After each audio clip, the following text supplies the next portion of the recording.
Good morning, guys. You know what time it is. It's time for tactics. Hey, so welcome back to the Tactics of Trav YouTube channel where we go through all things tactical when it comes to chess.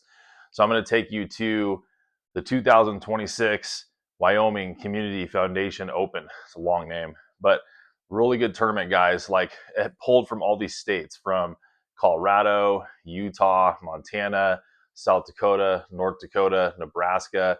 It was a fairly large tournament for a small town in Wyoming, but it's their big tournament every year, and it was helped out by Colorado Chess. So we had a lot of different influences. It was a lot of fun. But I want to take you through my game 3 game because, guys, my chess right now is off the hook.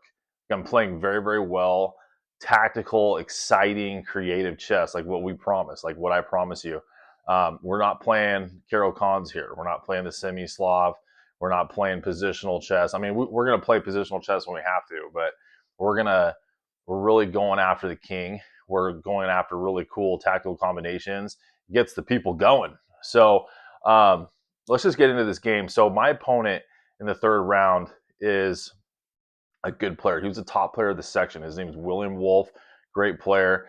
And I'm not even really sure how he ended up in the under 1800 section, guys, because in the post game or the post tournament reviews, he was already over 1800 points. So whatever. I mean, it's fine. I'm going for increased rating, so wasn't necessarily going for the prize money, although I did finish in the money in the tournament. But let's get into this game because this game's really well played. I ran this through the engine, Stockfish 16 at the next level, so it's like 3,500 rating, and it had us over 90% each of us in this game. So let's get into this. So he starts out with H4, which I'm like, okay. I know Magnus plays this sometimes. It's actually not that bad.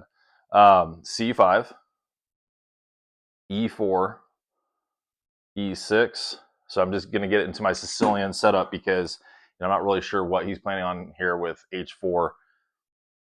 Knight F3, A6.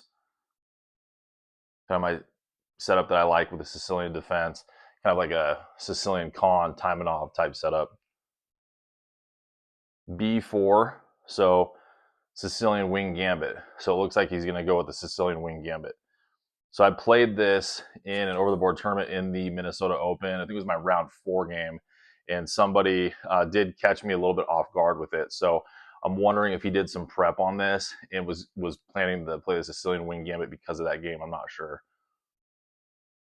So I took the pawn, D4, claiming the center. And I'm just going to whip through a lot of the standard moves, guys, like the opening moves, and get to the good stuff because that's why you're here. Knight F6, Bishop D3, D6, because we got to be ready for E5. So E5's coming. He's trying to storm. Well, he's just developing right now and activating his pieces, but we got to be concerned of E5 kicking our knight on F6. A3. And I thought about this for a while. If I wanted to go down this path of taking the pawn or not taking the pawn. And I felt pretty comfortable so far with my setup and my position. So I was okay with taking the pawn here, going up a pawn and being a little bit defensive for a little bit and activating my pieces. I didn't see how he was going to punish me for his gambit that he's playing. So I took the pawn. Knight takes A3. Bishop E7, just simple development. C3, Knight C6. This is also known as the rat defense. So it's kind of funny because it's just basic development. The knights come to F6, C6, the pawns go to E6, D6, A6, and H6, and you castle kingside. It's just a very tight defensive like formation. So think of like a boxer when they're getting punched, they're just kind of like hovering there in the corner. That's kind of what we're doing here because I still don't really know what I want to do yet. And, I have at least a decent idea of what he's trying to do with the Sicilian Wing Gambit, but we're just going to develop our pieces here and see what transpires.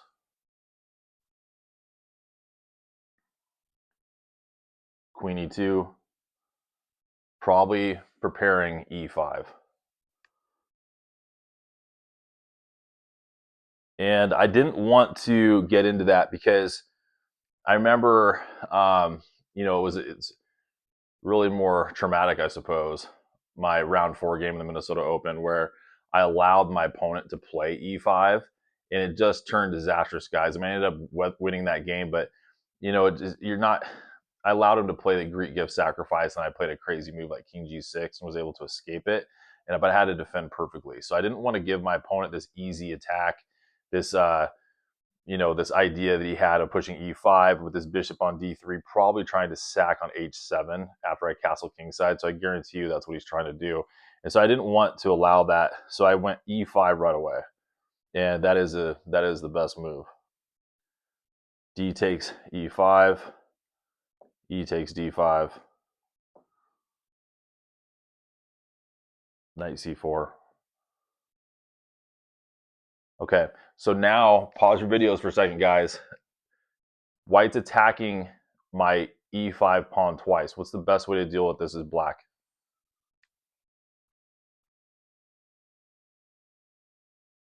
That's right. We're just going to pin the knight on f3 with bishop to g4. So that's going to be our way of dealing with this problem. Bishop e3, castles,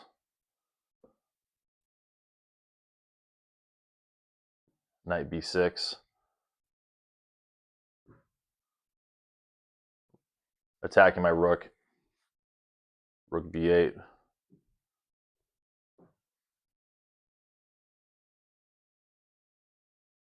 knight d5, knight takes d5, e takes d5, queen takes d5. So guys, at this point in the game, I'm up a pawn, and I'm technically, by the evaluation bar, minus 1.65. So we're totally winning here. There's nothing that I haven't been able to deal with so far that White's been able to prove to me why sacking his pawn or gambiting his pawn in the beginning of the game was worth it. So just accept the Sicilian wing gambit and just defend accurately and you'll be fine. So minus 1.65 from here for me. Now he goes for it. Remember we talked about the Greek gift sacrifice. Bishop takes on h7. So that's what we were gearing up for. We knew that he might play this, but he does. He takes the pawn on h7 with check. And I'm not too scared about it because I've gone through this road or been down this road before. So we move over to king h8. Now technically, and I thought this is interesting, Stockfish, when I ran through game review, wanted me to take the bishop, which I'm like, since when do we take the bishop in the Greek gift sacrifice? Because we know that knight g5 check is coming, king g8, and in this case, queen takes g4. But that's exactly what Stockfish wanted me to do here. King takes h7, knight g5 check, king g8, and queen takes g4.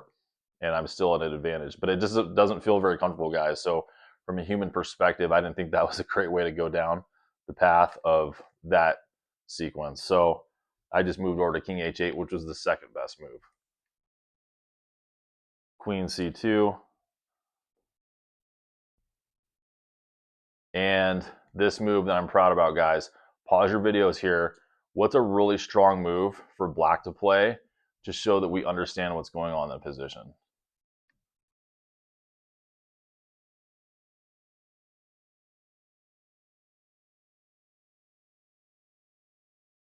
All right, so the move is f5. Yes, disconnecting the relationship between the bishop on h7 and the queen back on c2.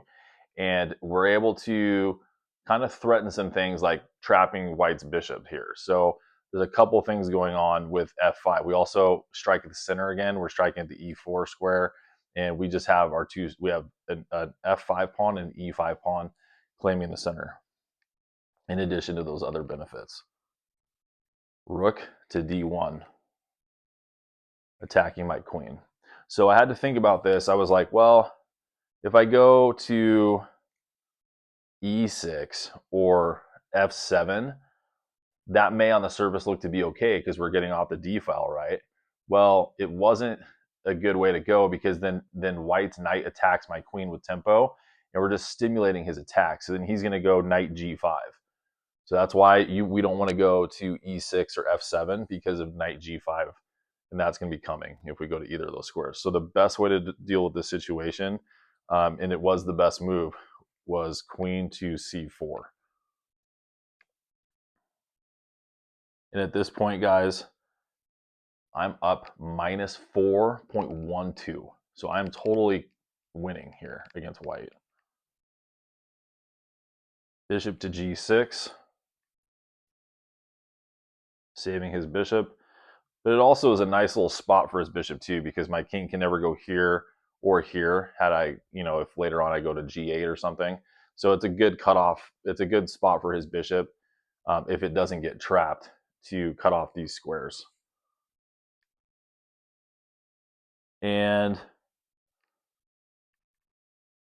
b5. So I like this move, guys. This is part of my plan, was to go b5, because I felt like I had stabilized the position, that I could go b5, b4, maybe a5, a4, and just kind of march these two pawns down the board, especially this a pawn, because you can't stop this a pawn.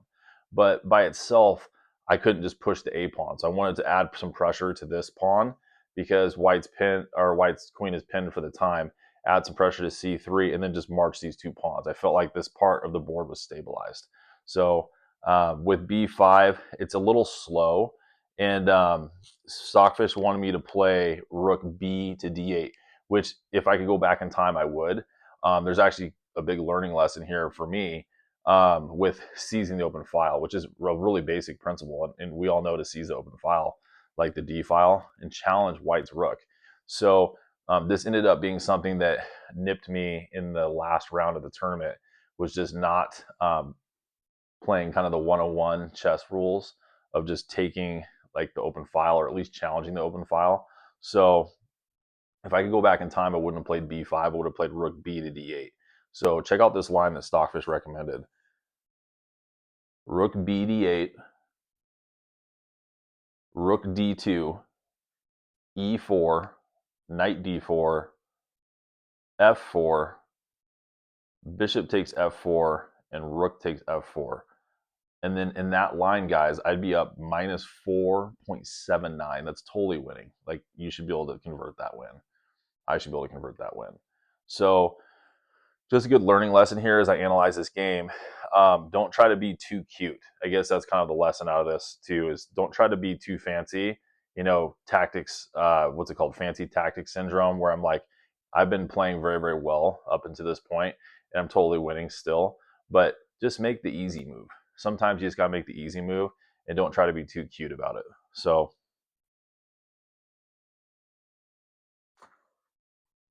all right, where are we here?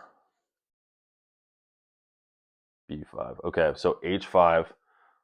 So this is all he's got, guys, is this attack down the h file, which we saw coming. So I'm not too concerned, because even with h5, it looks scary, right? With my king on h8, you're like, ooh, he's going to open the h file. H takes g7 check. Well, guys, I had calculated this. Even if he goes to h6, I'm not going to take the pawn at h6. We're going to literally wait for him to take on g7. And we have so much compensation on this side of the board, and we're positionally crushing right now. We have the center, that even if he were to try like h6 takes g7 check, this is what I calculated. h6 takes g7 check, king takes g7, bishop to h6 check. So he's skewering our king and our rook on f8. We're just going to take the bishop. King takes g6, because that bishop is disconnected now because of my f5 pawn from the queen. So there's not enough firepower for him to justify going bishop to h6 check without losing his bishop. Yes, he'll get my rook, but then my rook could kill his bishop back on f8. So we would get two bishops for one rook. And that's a great trade. Like, we'll take that any day of the week. So, and his knight can't finagle any sort of combination with like knight to h4 check or anything after I take back on g6. So what I'm saying is h6 and let's say I move like a5 or something. H6 takes g7, king takes g7, bishop to h6 check, king takes g6, bishop takes f8, rook takes f8, and knight to h4 check doesn't do anything because we have the bishop here guarding that square. So we could easily just do bishop takes h4.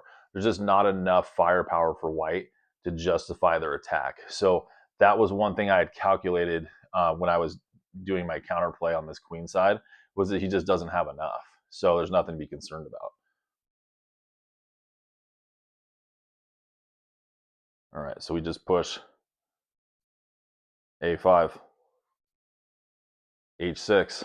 So this is all he's got. It was kind of funny too, guys, because I got to talk to William Wolf a little bit, got to get to know his personality. He had kind of an interesting, funny personality in kind of a cynical way, which those kind of people are interesting and fun to talk to. But he, when he pushed this pawn, guys, he didn't just like move it like a normal move. He just kind of just like, just like, ugh, this is all I got kind of thing. Kind of patty cake, pushed it. And it was just kind of funny because, he and I are both good players. So it was it's funny to see his interpretation of the position. Like, well, it's all I got. So I'm just going to, hit it. And I mean, you could tell like he knew he was totally losing here. So h6 and b4. So this is the point of me marching my queenside pawns. His queen is pinned. I'm adding pressure to c3. I mean, he's not going to take on b4 because I would take the queen, obviously. But this is going to mount pressure on the queen side. We also have this a pawn that we can just march up the board. So this was my plan. And after b4, he played rook to d7. And see, this is what I'm saying, guys. Like, I allowed some counterplay here, which is just to get to the 2200 rated level, guys. I need to quit letting my opponents have counterplay. And I think one of the GMs I like to watch on his channel, and I've mentioned him before on some of my other videos, he's mentioned how, and his name's GM Lorpari Zengane from Iran. But he basically said, the difference between amateurs and professionals in chess is that we allow counterplay and they don't. So it's better to just not play the fancy tactic or, just the real cool offensive move, but just to sometimes mitigate your opponent's moves. And that's what I needed to do with rook b to d8 earlier instead of just doing this, which I could have done this later after I stabilized the center. So I allowed rook d7 and queen takes c3 just to take out some more pieces, win a pawn, and his queen, forcing his queen to trade because it's check. Queen takes c3, b takes c3. And guys, after b takes c3, we're up minus 3.37. So still winning decisively here. And the other thing too, pause your videos. What else with that exchange, when I did that, am I threatening? Because he does have this. This is what he's got going, the h-file attack. What's a good move by black if it was my move again?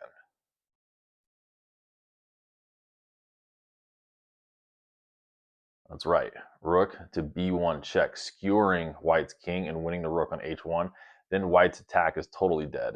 So that was all part of the calculation of queen takes c3, queen takes c3, b takes c3, with the threat of rook to b1 check, winning the white rook here in the corner. And then this attack is totally dead. I'm not afraid of it for the reasons I spoke of earlier, but this is going to really take that attack to nothing. So he sees it too, guys, and he looked frustrated, and he moved and he castled, which I thought was interesting, guys, because it's move 25 and white's castling kingside, but not for an offensive purpose. It's a defensive purpose to keep me from going rook to b1. So we're totally winning here, guys.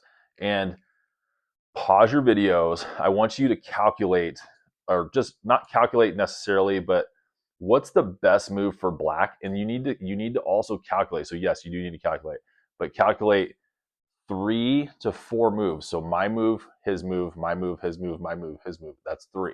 So if we do that 4 times, it's my move, his move, my move, his move, my move, his move, my move, his move. That's 4. So it's not 6 and it's not 8. But calculate the best move for black here that totally crushes white, and we should win the game easily.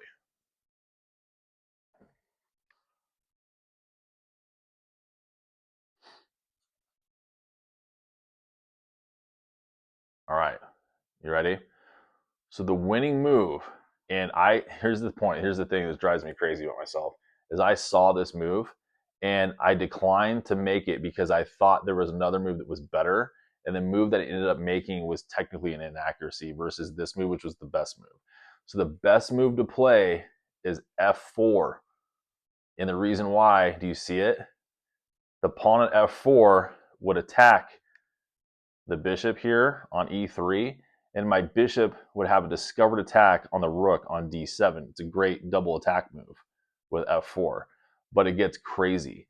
And the reason I didn't play it is because there's a lot of complications and a lot of in-between moves, intermezzos, intermediate moves, whatever we want to call it, that make it a very difficult calculation when I thought there was an easier way to do it and win white's bishop. So let's get into this. It's going to be a very interesting calculation, very complex, very fun.